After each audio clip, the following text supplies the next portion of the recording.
Hi, இன்றைக்கி 4வது order வந்திருக்கு. என்னென்ன செஞ்சுருக்குன்னு பார்க்கலாம் வாங்க. ரைத்தா, சிக்கன் கிரேவிங்க, முந்திரியெல்லாம் அரை சுற்றி செஞ்சுருக்கு. அடுத்து கேசரி,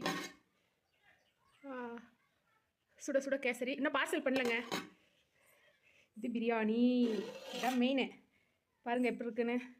மட்டன் பிரியாணி இன்றைக்கி. சிக்கன் பிரியாணி இல்லை, மட்டன் பிரியாணி. 3/4 கிலோ அரிசி 3/4 கிலோ கறி போட்டு பண்ணியிருக்கு. உடைக்கணுங்க. தம் உடைச்சிடலாம். இப்போ தான் ஓப்பன் பண்ணேன், உடைக்க போகிறேன். சூப்பர், எந்த பிரச்சனையும் இல்லை. கொஞ்சம் லேட் ஆச்சு, தம் உடச்சிட்டு வந்துடுறேன். ஒரு நிமிஷம். ஆவி பறக்க இருக்குது. ஒரு நல்லி எலும்பு இருக்குது. யாருக்கு போக போகுதுன்னு தெரிலங்க. ஆனால் நமக்கு இல்லை கண்டிப்பாக. ஓகே, எல்லாம் பார்சல் பண்ணிட்டு பார்க்கலாம்.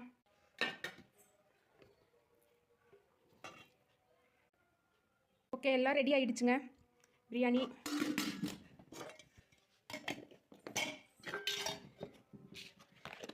இன்றைக்கி வெத்தலை பாக்கு மறக்காமல் வாங்கிட்டு வந்துட்டேன். முட்டை மிஸ் ஆகிடுச்சு. 6 முட்டை. 6 பேத்துக்கான பிரியாணி. இன்றைக்கி முட்டையை வந்து தனியாக கட்டல, உள்ளே வைக்கிறோம். இது கம்மியாக இருக்குன்னு பார்க்காதீங்க. பாத்திரம் பெருசு. 3/4 கிலோ அரிசி 3/4 கிலோ மட்டன். 6 பேர் தாராளமாக சாப்பிட்லாம். ஓகே, எல்லாம் ரெடி ஆகிடுச்சு. நான் கொண்டு போய் டெலிவரி பண்ணிட்டு வரேன். லேட் ஆகிடுச்சு. 1:30 கொடுக்கணும். டைம் 1:20 ஆச்சுங்க. ஓகே, நான் போயிட்டு வரேன். பாய். வீடியோ பிடிச்சா மறக்காமல் லைக் பண்ணிடுங்க. ஓகே, பாய்.